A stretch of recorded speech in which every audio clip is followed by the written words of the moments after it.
YouTube channel NCERT chemistry with Mansi. इस channel में मैं क्लास 11th और 12th के जो मैंने सेल्फ मेड नोट्स बनाए हैं एनसीईआरटी के, उससे मैं हर दिन आपको एक एक पेज समझाती हूँ, एक एक टॉपिक समझाती हूँ। मेरी वीडियोस थोड़ी छोटी ही रहती हैं क्योंकि सही रहता है ये समझने में, क्योंकि ज़्यादा लॉन्ग वीडियो बनती हैं तो फिर लोग बोर हो जाते हैं, तो मैं इसलिए इसको शॉर्ट रखती हूँ और एक एक टॉपिक समझाती हूँ। तो आज हमने चैप्टर 1 स्टार्ट कर दिया था, some basic concepts of chemistry, जिसमें मैंने 23-25 वीडियोस तो मैं बना चुकी हूँ। हर दिन एक एक टॉपिक की ही वीडियो है, आपको मेरे यूट्यूब चैनल में मिल जाएंगी। अगर आपको कभी भी कोई भी दिक्कत होती है तो आप उसको रेफ़र कर सकते हैं। तो हमने मैटर पढ़ लिया था, प्योर सब्सटेंस और मिक्सचर पढ़ लिया था, प्रॉपर्टीज़ ऑफ मैटर पढ़ लिया है, एसआई यूनिट्स पढ़ लिए हैं। देखिए, ये चीज़ हमने आपको बताया था, जो भी चीज़ मैं इम्पॉर्टेंट मेंशन कर रही थी अपने चैप्टर में, उसको आपको दिमाग में रखना ही पड़ेगा। कुछ जैसे न्यूमेरिकल वैल्यूज़ हो गई, कुछ यूनिट कन्वर्जन्स हो गए, ये सब आपको दिमाग में रखना ही पड़ेगा, क्योंकि आपके आगे के जो चैप्टर्स हैं उसमें ये सब बहुत यूज़फुल होगा। तो आपको ये सब चीज़ दिमाग में रखना पड़ेगा। जैसे मैंने ये जो मुझे दिख गया, आज में हम लोग न्यूमेरिकल प्रॉब्लम सॉल्व करेंगे, उसमें ये टर्म का यूज़ होगा, ये आपको याद भी होगा। ये बच्चों की चीज़ें, ये आपको बचपन में ही सिखा दी गई थी। बट मैं ये नहीं कह सकती कि जो बचपन में सिखा दिया वो सब हमें याद होगा, ऐसा नहीं होता है। हमें बहुत सारी चीज़ें नहीं याद होती हैं, तो ज़रूरी नहीं है कि हमें सब, बस एक रिवीजन की ज़रूरत होती है। हम रिवीजन कर लेते, एक बार देख लेते तो हमें सब कुछ याद आ जाता है। तो इसका लोड मत लेना कि मुझे इतनी छोटी चीज़ नहीं आती है, मुझे ये नहीं आता। नहीं आता है, बहुत लोगों को बहुत कुछ नहीं आता है, बहुत लोगों को नहीं, मैं कहूँगी किसी को भी सब कुछ नहीं आता है। तो अपने आप को डिमोटिवेट नहीं करना है, अपने आप को सीखते रहना है और कंपैरिजन नहीं करना है कि उसको कितना आता है, मुझको कितना कम आता है। नहीं, अगर हम कांस्टेंट मेहनत करेंगे तो हम भी अच्छा भविष्य बना सकते हैं। ऐसा नहीं कि हमें लगता है हम सबसे ज़्यादा अच्छा है, हमारा करियर सबसे ज़्यादा अच्छा हो, ये ज़रूरी नहीं है। आपसे बेहतर भी बहुत लोगों का करियर होता है। जैसे जब मैं क्लास 10th 11th 12th में थी तो मैं टॉपर थी, तो मुझे लगता था कि मैं ही सबसे बेस्ट हूँ, मेरा करियर सबसे अच्छा बनेगा। फिर जब मैंने जॉब किया तो मुझे लगा और बाहर कॉलेज के लोग आए थे जो बहुत अच्छे टैलेंटेड थे, तो मुझे लगता था नहीं यार, ये मेरे से ज़्यादा अच्छे हैं। फिर मैं जॉब करने के बाद जब मैं अदर फील्ड में आई, एजुकेशन फील्ड में, तब मैंने लोगों को देखा तो वो मुझसे भी ज़्यादा अच्छे हैं। तो आप कहीं पर भी जाओगे आपसे ज़्यादा अच्छे मिल जाएंगे। आपको बस अपने देखने का दायरा बढ़ाना है और आपको उन लोगों से जेलस फील करने के बजाय मोटिवेट होना है। तो वही मैं कह रही हूँ, छोटी छोटी चीज़ें नहीं याद है तो इसका मतलब आप डिमोटिवेट मत होइए, आप अच्छे से रिवीजन करिए, आपको वो चीज़ें याद हो जाएंगी। सबको सब कुछ नहीं आता है। तो ये हो गया। फिर डेंसिटी, टेम्परेचर, इन सब के बारे में पढ़ लिया था। साइंटिफिक नोटेशंस के बारे में पढ़ लिया था। सिग्निफिकेंट फिगर्स के बारे में पढ़ लिया था, जो बहुत इंपॉर्टेंट है आपका। इससे न्यूमेरिकल्स बहुत आते हैं आपके क्वेश्चन पेपर्स में। उसको डिटरमाइन करने के रूल्स हमने समझ लिए थे, उनके एडिशन, सब्सट्रैक्शन, मल्टीप्लिकेशन समझ लिया था, राउंडिंग ऑफ समझ लिया था, डायमेंशन एनालिसिस समझ ली थी। देखिए, ये dimensional analysis unit factor method है, ये मैंने आपको बताया था कि आप ये नॉर्मल जो यूज़ करते हो ना यूनिट कन्वर्जन में, वो भी है, बट इसको एनसीईआरटी में थोड़ा सा डेप्थ में ले जाकर अच्छे से समझाएगा। तो आपको ये भी मेथड पता होना चाहिए। अगर आपको एक मेथड पढ़ता है तो आप ये मत समझ लें कि हम क्यों दूसरा मेथड भी समझें। नहीं, आपको सब मेथड समझने चाहिए, आपका इससे नॉलेज ही बढ़ेगा, कोई आपका नुकसान नहीं होगा अगर आप सीख लेते हो। तो मैंने इसलिए यहाँ पर भी ये पॉइंट में रोका है, क्योंकि मुझे यहाँ पर भी न्यूमेरिकल में आपका भी यूज़ होगा। तो ये चीज़ें आपको भूलनी नहीं है, रिवीजन करते रहिए। फिर हमने लॉ ऑफ केमिकल कॉम्बिनेशन समझा, और जो law of chemical combination 5 law है वो मैं आपको न्यूमेरिकल्स और इन सब में समझाती रहती हूँ, रिवीजन करवाती रहती हूँ, क्योंकि जो ये लॉ है केमिकल कॉम्बिनेशन के, ये आपके हर जगह केमिस्ट्री में यूज़ होते हैं। फिर आपने क्या कहते हैं डाल्टन्स एटॉमिक थ्योरी समझ ली थी। अब हमने क्या कहते हैं मॉलिक्यूलर मास, फॉर्मूला मास, मोल कंसेप्ट थोड़ा सा ब्रीफ लिया था, परसेंटेज कंपोजिशन, और हमने एम्पिरिकल फार्मूला, मॉलिक्यूलर फार्मूला निकालना सीखा था। हमने लिमिटिंग रिएजेंट के बारे में सोच लिया था। हमने अब क्या कहते हैं कल बैलेंसिंग का केमिकल इक्वेशन समझा था, तो वो हमने उसका एक न्यूमेरिकल भी कर लिया था।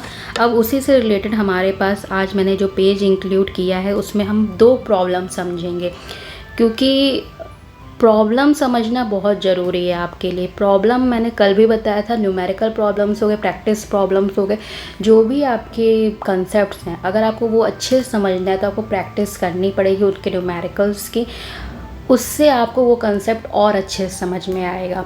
ठीक है। तो हमें और अच्छे से समझने के लिए हम आज प्रॉब्लम्स का पेज इंक्लूड कर रहे हैं। और एक चीज़ मुझे अभी ध्यान आई कि मेरे अब 3 सब्सक्राइबर हो गए हैं, तो मुझे बहुत खुशी है इस चीज़ की। मेरे पहले 1 सब्सक्राइबर भी नहीं था, अभी मेरा जब 1 सब्सक्राइबर हुआ तो उसका भी मुझे बहुत खुशी हुई, फिर 2, 3, मतलब कि मैं कभी कभी सोचती हूँ जिनके मिलियंस में सब्सक्राइबर्स होते हैं उनको भी वो जो उनके 1 सब्सक्राइबर बढ़ने की खुशी होगी वो मैं समझ सकती हूँ अब, क्योंकि मैंने ये चैनल किसी को भी बताया नहीं, ना अपनी फैमिली में ना फ्रेंड में। ये सिर्फ चैनल मैं ही तक रखे, सिर्फ मैं और मेरी मम्मी को पता है, क्योंकि मम्मी को पता होना चाहिए आपके लाइफ डिसीजंस। तो मेरी और मेरी मम्मी को ही सिर्फ पता है और किसी को नहीं पता, ना मेरे भाई को, ना किसी को, ना रिलेटिव्स को, ना किसी को भी नहीं, फ्रेंड्स को भी नहीं। तो जब आपके ये मतलब कि फिर ये 3 सब्सक्राइबर आपके एकदम स्ट्रेंजर्स हैं, तो जब स्ट्रेंजर्स जुड़ते हैं तो आपको अलग ही खुशी होती है। तो थैंक यू सो मच मेरे 3 सब्सक्राइबर्स जो हुए हैं। आगे लोगों से मैं एक्सपेक्टेशंस रखती हूँ कि और बढ़ें। तो हम प्रॉब्लम समझते हैं। How many moles of methanes are required to produce 22 gram CO2 after combustion. इसमें ये क्वेश्चन को समझिए। सबसे पहले इसमें ये बोला गया how many moles of methane. हम जब मीथेन का कंबशन करवाते हैं तो उसमें हमारा 22 ग्राम CO2 गैस प्रोड्यूस होता है। जब हमने कल भी देखा था, जब हम मीथेन का कंबशन, ये मीथेन के कंबशन की रिएक्शन है, मीथेन का जब हम कंबशन कराते हैं तो CO2 और वाटर निकलते हैं। तो इसमें यही बोला गया 22 ग्राम CO2 रिलीज़ करने के लिए आपको कितने मोल मीथेन की ज़रूरत होगी। तो सबसे पहले हम इसका कंबशन रिएक्शन लिख लेंगे। थोड़ा सा जूम कर देती हूँ मैं। सबसे पहले हम इसका कंबशन रिएक्शन लिखेंगे। CH4 प्लस O2 से CO2 प्लस 2H2O बन रहा है। ये केमिकल इक्वेशन बैलेंस्ड है, ये हमने कल भी देख लिया था।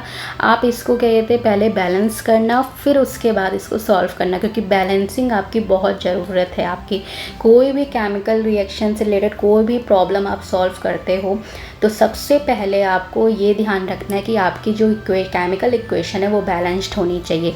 बैलेंस्ड की क्या कंडीशन होती है, जितने नंबर ऑफ एटम एलिमेंट के रिएक्टेंट में प्रेजेंट होंगे उतने ही नंबर ऑफ एटम उस एलिमेंट के प्रोडक्ट में भी प्रेजेंट होंगे। तो हमने ये बैलेंस कर लिया है केमिकल इक्वेशन। अब हम ये समझेंगे, अभी हम इस इक्वेशन को देखते हैं। इस इक्वेशन को देखकर हम क्या समझते हैं, इक्वेशन को देखकर हम ये समझते हैं हमें पता करना है 22 ग्राम CO2 प्रोड्यूस करने के लिए कितने मीथेन यूज़ होंगे। तो पहले हम ये देखेंगे कि अभी कितने मीथेन और अभी कितने ग्राम CO2 प्रोड्यूस हो रही, इस सिर्फ केमिकल इक्वेशन को देखकर। तो हमने ये समझा CO2 का जो केमिकल वो मॉलिक्यूलर मास होता है वो 44 होता है। आपको मॉलिक्यूलर मास कैलकुलेट करना आता ही होगा। जो भी आपका केमिकल फॉर्मूला है उसमें जो भी एलिमेंट यूज़ हो रहे हैं उसके एटॉमिक मास का सम कर दोगे तो आपका उसका मॉलिक्यूलर मास आ जाएगा। तो हमें ये इक्वेशन देखकर समझ में आ गया 44 ग्राम CO2 होता है जो हमारे 16 ग्राम ऑफ मीथेन से मिल रहा है। हमें 22 ग्राम CO2 पता करना है। तो अभी हमारे इस केमिकल इक्वेशन से पता क्या चल रहा है, 44 ग्राम CO2 जो है हमारा वो हमें 16 ग्राम CH4 से मिल रहा है। CH4 का मॉलिक्यूलर मास कितना हो, 16 ग्राम। अब हम इसको मोल में कन्वर्ट करेंगे। मोल में क्यों कन्वर्ट कर रहे हैं, क्योंकि हमारा आंसर हमें मोल में देना है। अगर हमारा आंसर ग्राम में देना होता तो हम ग्राम में कैलकुलेट करते, बट हमें मोल में देखना है तो हम मोल में इसे कन्वर्ट करेंगे। तो हमें पता है जो हमारा मॉलिक्यूलर मास होता है, रुको मैं इसको थोड़ा सा इधर ले आती हूँ, हाँ इधर मैं आपको समझाती हूँ। अगर हमारा जो मॉलिक्यूलर मोल जो होता है 1 मोल आपका किसके इक्वल होता है, अगर हम उस मॉलिक्यूलर मास को ग्राम में लिखते हैं, मास इन ग्राम, ठीक। टेबलेट में मेरी राइटिंग अच्छी नहीं बनती है इसीलिए मैंने इसको जो अपने नोट्स हैं उसको लिया है, वरना मैं इसको टेबलेट में भी लिख कर समझा सकती थी। बट मैंने एक वीडियो अगर आप देखोगे तो मेरी जो सबसे पहली वीडियो है वो मैंने टेबलेट में ही लिख कर समझाई थी और मुझे उसमें अपनी हैंड राइटिंग अच्छी नहीं लग रही थी। तो मुझे लग रहा था जब देखने में ही नहीं अच्छी लग रही है तो समझने में क्यों इंसान टाइम इन्वेस्ट करेगा, इसीलिए मैंने अपने नोट्स को ही इसको फ़ोटो लिया। ऐसा मत समझ ले कि मैं क्यों नहीं ऐसे समझा रही, क्योंकि मुझे नहीं सेटिस्फेक्शन आ रहा था अपनी हैंड राइटिंग और अपने नोट्स में। इसलिए मैंने सोचा कि मैं पहले अपने नोट्स से ही समझाती हूँ, थोड़ी सी प्रैक्टिस हो जाएगी देन मैं टैबलेट में आऊँगी। तो हमें इतना पता है कि मोल क्या होता है। मोल की एक डेफिनेशन ये भी होती है कि 1 मोल बराबर आपका मॉलिक्यूलर मास इन ग्राम। अगर आपका किसी भी एटम का मास एक मोल एटम का मास ग्राम में दिया गया है और एटॉमिक मास ग्राम में दिया गया, तो वो हम कहेंगे उस एटम का 1 मोल की बात कर रहे हैं, ठीक है। तो अगर हमें 44 ग्राम CO2 पता है, CO2 का हमें पता है मॉलिक्यूलर मास 44 ग्राम होता है। अब 44 ग्राम का है तो इससे हम ये कंक्लूड कर सकते हैं कि 1 मोल CO2 जो है वो हमें 1 मोल CH4 से मिल रही है। थोड़ा सा मैं जूम कर दूँ, देखिए मैंने अभी क्या मोल बोला, 1 mole equal to molecular mass in gram या एटॉमिक मास इन ग्राम। अगर हम एटम की बात करें तो एटॉमिक मास और मॉलिक्यूल की बात करें तो मॉलिक्यूलर मास। इन दोनों के ही मासेस को अगर हम ग्राम में लिखते हैं किसी भी एटम के या मॉलिक्यूल के, तो उसको हम 1 मोल इक्वल करते हैं। हमें पता है CO2 का मास 44 ग्राम होता है मॉलिक्यूलर मास, और CH4 का 16 ग्राम होता है। तो इससे हमने ये कॉन्क्लूड निकाला कि 1 mole of CO2 gas is obtain from 1 mole of CH4 gas. तो अब हमें पता करना number of moles of CO2, हमें 22 number of moles of CO2 हम पता करेंगे। अगर हमें CO2 के मोल पता चल गए तो हम मीथेन के मोल निकाल सकते हैं। तो हमें जब ग्राम पता है CH4 का, मतलब कि हमें CO2 का ग्राम क्वेश्चन में दिया गया है, तो इसको अब हम मोल में कन्वर्ट करेंगे और फिर CO2 के मोल से हम कैलकुलेट करेंगे कि CH4 के मोल हम कितने ऑब्टेन होते हैं। तो number of moles of CO2 gas का निकालना है। तो मोल्स निकालने के लिए क्या करते हैं हम, मोल्स निकालने के लिए क्या होता है बेसिकली, हाँ मोल्स निकालने का हमने फॉर्मूला क्या बताया था, अभी मैं फिर से नीचे आती हूँ। हाँ, मोल निकालने का फॉर्मूला क्या होता है, given mass in gram upon molecular mass in ग्राम।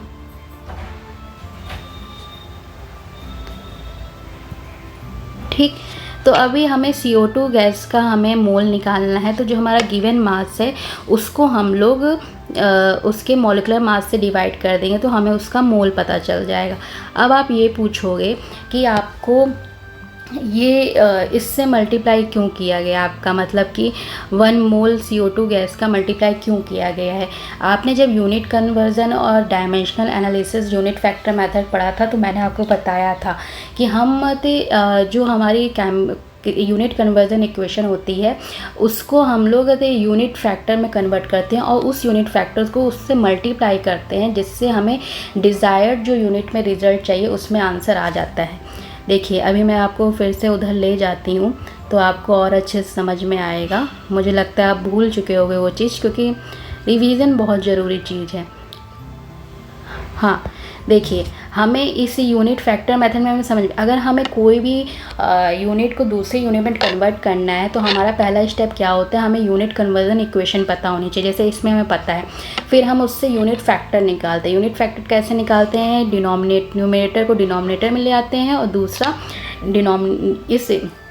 इसको हम a इक्वल टू b को हम लोग कैसे यूनिट फैक्टर में कन्वर्ट करते हैं, a upon b equal to 1 होगा और b upon a equal to 1 होता है। फिर हमें जिस भी हमें यूनिट में कन्वर्ट करना होता है तो हम वो ये दोनों ही यूनिट फैक्टर हैं, हम उस यूनिट फैक्टर को लेते हैं जिसमें हमें जो हमारा डिज़ायर्ड यूनिट में रिजल्ट चाहिए वो हमारा न्यूमरेटर में है, क्योंकि फिर हमारा जो डिनोमिनेटर और ऊपर का ये पार्ट होता है वो कैंसिल आउट हो जाता है और जो हमारा रिजल्ट आता है वो हमारा डिज़ायर्ड यूनिट में रिजल्ट आ जाता है।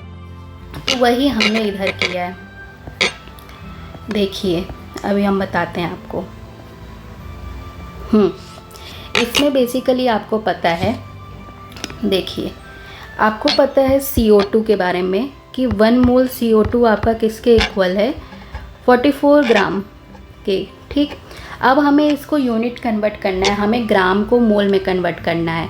हमें CO2 का ग्राम में पता है, हमें उसको मोल में कन्वर्ट करना है, तो हमें पहले उसको यूनिट फैक्टर में, हम इसको सिंपल बेसिकली जो आप नॉर्मल करते हो ना वैसे यूनिटरी मेथड से भी कर सकते हो, पर NCERT में जो मेथड दिया है वो भी हमें पता होना चाहिए, उससे आपका नुकसान नहीं, उसका आपका फ़ायदा ही होगा। अब हमें पता है इसको यूनिट फैक्टर में कन्वर्ट कर, यूनिट फैक्टर में कन्वर्ट करने के लिए क्या करते हैं, इसको हम A और B मान लेते हैं। तो a अपॉन b हमें पता है 1 होता है और b upon a equal to 1 होता है। तो 1 मोल CO2 आपका किसके इक्वल होगा, अपॉन 44 ग्राम आपका भी 1 इक्वल हो जाता है। ठीक, और 44 ग्राम अपॉन 1 मोल भी आपका 1 मोल CO2 भी आपका 1 में होता है। अब हमें कौन सी, ये भी एक यूनिट फैक्टर है और ये भी यूनिट फैक्टर है, हम कौन से यूनिट फैक्टर से मल्टीप्लाई करेंगे। यूनिट फैक्टर का आपका यूज़ कहाँ हो रहा है, जब आपको किसी भी यूनिट में कन्वर्जन करना हो रहा है। आपका मोल में हमें ग्राम में कन्वर्ट, अभी इस क्वेश्चन में ग्राम को मोल में कन्वर्ट करना है, तो हमें ऐसा यूनिट फैक्टर लेना होगा जिससे हमारा ग्राम कैंसिल आउट हो जाए और हमारा आंसर मोल में आ जाए।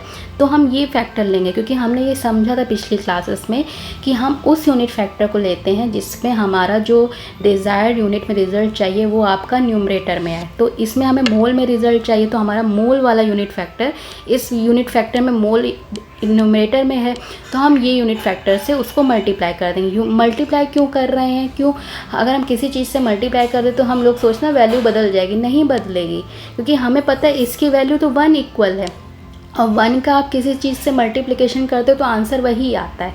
तो ये यूनिट फैक्टर का मल्टीप्लिकेशन सिर्फ यूनिट कन्वर्जन करने के लिए हो रहा है, कोई वैल्यू में चेंज करने को नहीं हो रहा है। अब हमने मोल में हमें आंसर, रुकिए, हमें मोल में आंसर चाहिए।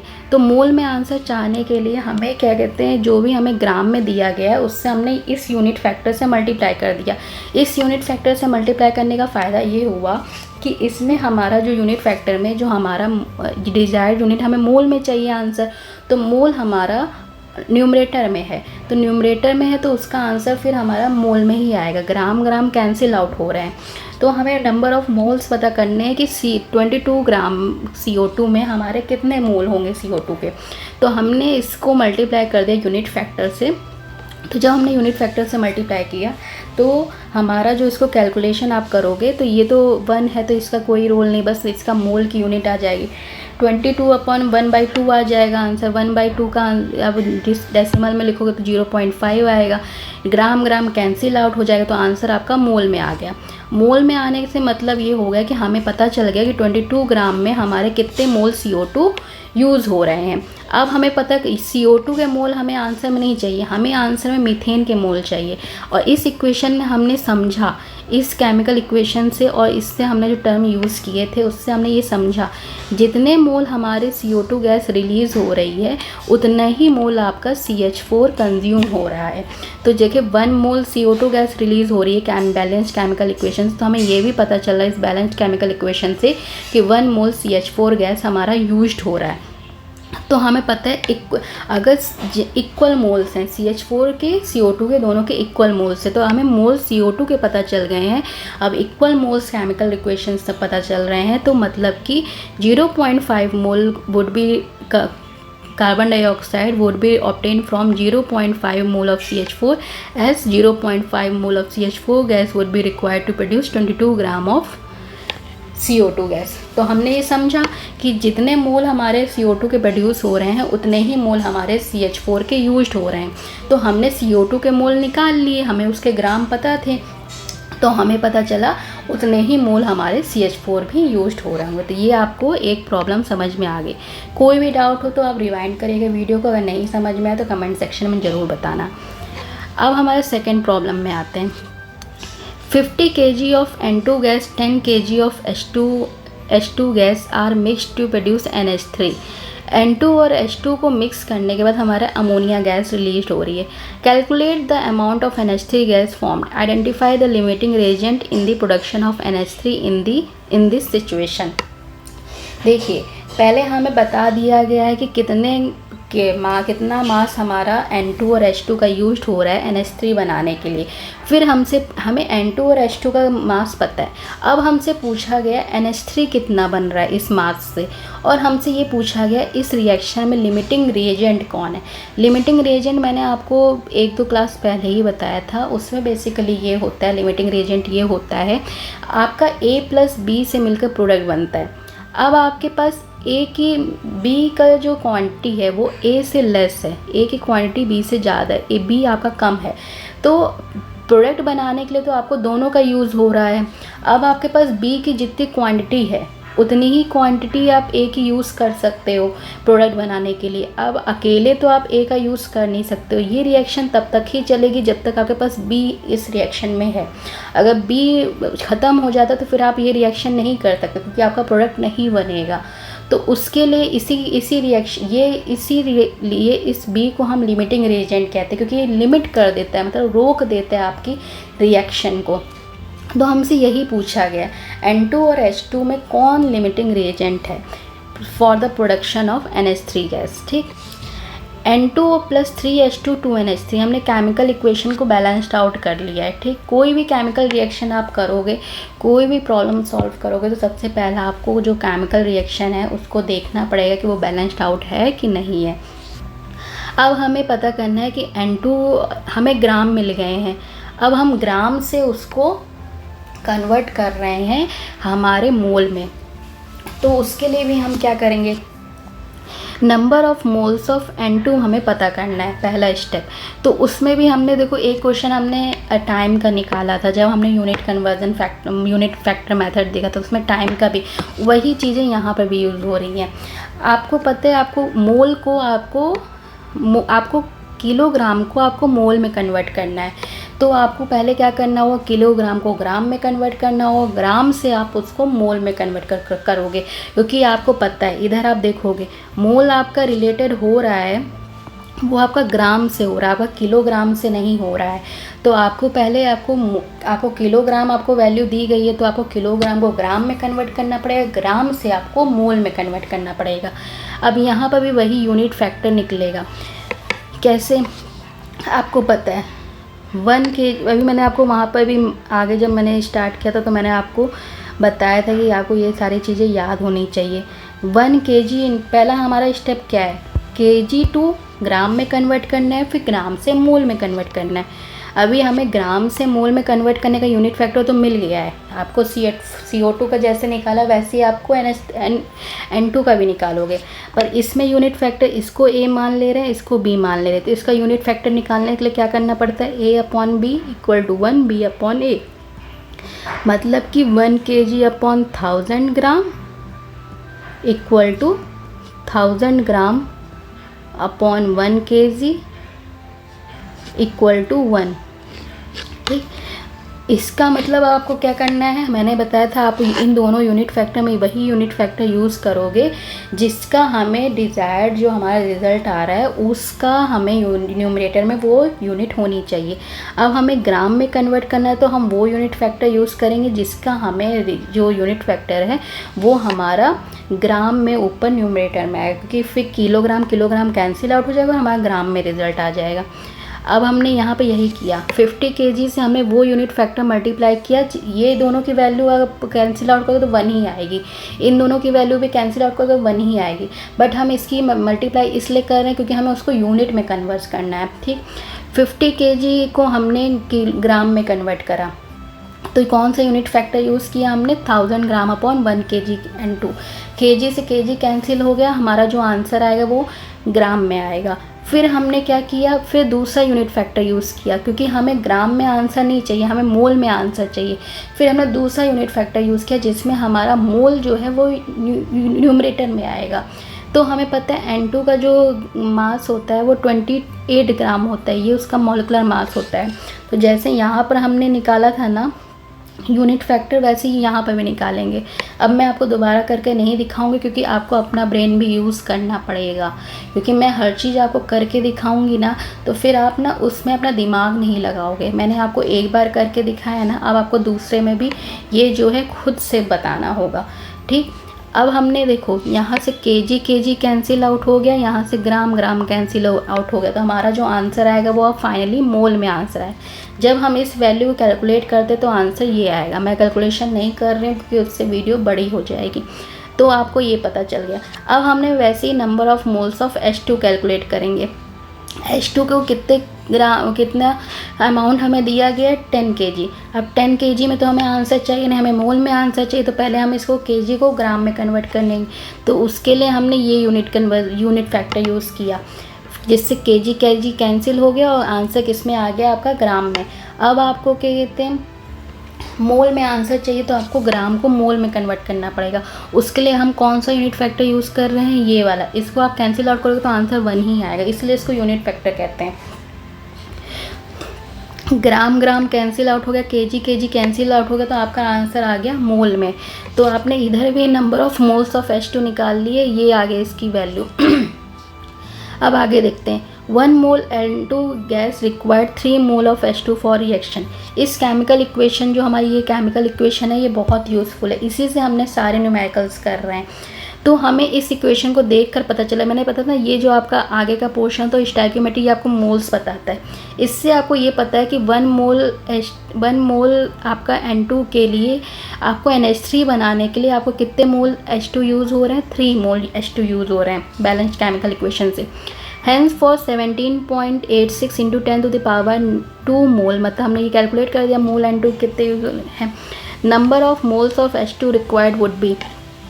अब हमें ये बताना है कि हमारे पास जो N2 मोल्स हमें जितने दिए हैं, हमने नेक्स्ट स्टेप हम ये कैलकुलेट कर रहे हैं कि हमें H2 के कितने मोल यूज़ होंगे N2 के सारे मोल्स को यूज़ करने के लिए।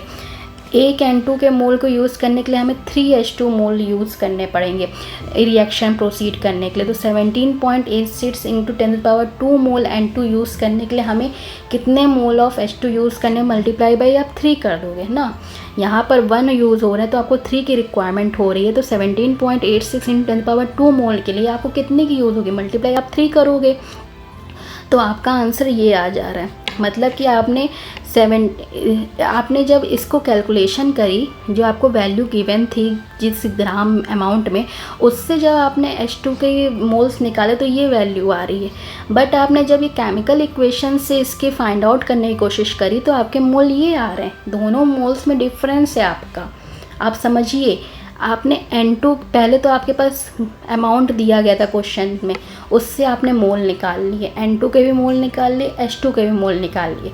फिर केमिकल इक्वेशन देखकर आपने ये समझा कि N2 के जितने मोल यूज़ हो रहे हैं उससे 3 गुना मोल H2 के यूज़ होंगे NH3 गैस बनाने के लिए। तो आपने ये मोल आपको गिवन थे N2 के, तो आपको H2 के मोल निकालने के लिए मल्टीप्लाई 3 करना पड़ेगा। दोनों आंसर में डिफरेंस है, देखो फिर वही है। But we have only 4.96 into 10 mole H2। But question में 10 kg से हमने जो मोल निकाले तो वही तो आपको सिर्फ क्वेश्चन में गिवन है। आपको रिक्वायरमेंट इतने की है, बट आपको रिएक्शन में तो सिर्फ इतने, इसी अमाउंट में जो मोल निकलेगा उतना ही है आपके पास। Hence dihydrogen is limiting reagent, so NH3 would be formed only from that amount available hydrogen। इतना जो अमाउंट आपका हाइड्रोजन का दिया गया है मॉलिक्यूल का, देखिए आपको जो मोल दिए गए हैं 10 kg H2 से मास से, उससे आपने H2 के मोल निकाल लिए। अब आपने ये देखा कि N2 1 मोल्स के रिएक्ट करने के लिए आपको 3 मोल H2 का यूज़ हो रहा है, तो उसने आपने रिक्वायरमेंट पता करी कि आपको कितने मोल H2 की यूज़ हो रही है। बट आपके पास जितनी चीज़ है आप सिर्फ उसी का यूज़ कर सकते हो ना। आपको रिक्वायरमेंट, जैसे मुझे रिक्वायरमेंट 10 पेंसिल की है, बट मेरे पास 2 ही पेंसिल हैं, तो या तो मैं उसको ख़रीदूँ जाके, या तो मैं ये कर सकती हूँ मेरे पास जितना है मैं उसी में मेहनत करूँ, उसी में मैं पूरा रिज़ल्ट दूँ। तो वही इसने इस क्वेश्चन में है कि आपको रिक्वायरमेंट तो इतने मोल की है, बट आपको क्वेश्चन में सिर्फ इतने ही मोल गिवन है, तो आप इतने ही मोल H2 के यूज़ करोगे। तो आपको मतलब कि आप जो इस रिएक्शन को आगे प्रोसीड करने में रोक रहा है वो आपका ये है H2 डाइहाइड्रोजन। रिक्वायरमेंट आपको ज़्यादा की है, N2 के कंपैरिजन आपको इतने मोल H2 की रिक्वायरमेंट है, बट आपके पास H2 इतने मोल दिए गए हैं, मतलब कम मोल दिए गए हैं। तो आप आगे और इसकी वैल्यू और इसकी वैल्यू में देखिए, ये वैल्यू ज़्यादा है ना, रिक्वायरमेंट आपको ज़्यादा की है, बट आप इतने में रुक रहे हो, तो इसीलिए ये रिएक्शन इतने में ही रोक दी जा रही है, क्योंकि आपके पास जितने H2 है आप उतने ही H2 को तो यूज़ कर सकते हो। रिक्वायरमेंट आपको ज़्यादा की है, बट आपके पास कम है, तो ये लिमिट कर दे रहा है रिएक्शन को।